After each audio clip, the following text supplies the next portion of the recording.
গর্ভবতী মায়েরা বা প্রেগনেন্ট মাদার্সরা যখন ডক্টরের কাছে ফার্স্ট টাইম চেক আপে যান, তো তাদেরকে কিছু কিন্তু বেসিক ব্লাড টেস্ট এবং আলট্রাসাউন্ড বা পেটের ছবি করতে ডক্টর অ্যাডভাইস করেন।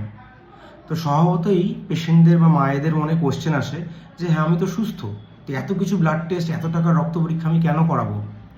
অবশ্যই করানো উচিত, কারণ গভর্নমেন্ট অফ ইন্ডিয়ার গাইডলাইন অনুযায়ী এবং বিভিন্ন দেশের ডাক্তারি গাইডলাইন অনুযায়ী কিছু রুটিন রক্ত পরীক্ষা প্রেগনেন্সি অবস্থায় করানো আবশ্যক।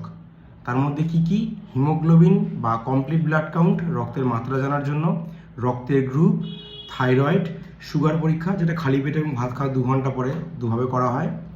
তার সঙ্গে হচ্ছে serology, hepatitis B, HIV, hepatitis C এবং VDRL বা সিফিলিসের একটা টেস্ট, এবং তার সঙ্গে হচ্ছে USG।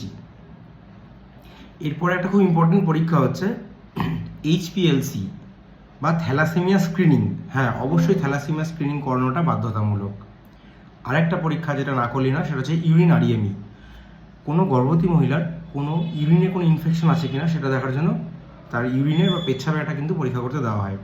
সেই জন্য এই কয়েকটা টেস্ট কিন্তু বাধ্যতামূলক, প্রত্যেকটি গর্ভবতী মায়েদেরই এটা করা উচিত। এটা নিয়ে আপনারা ঘাবড়াবেন না, অবশ্যই করাবেন।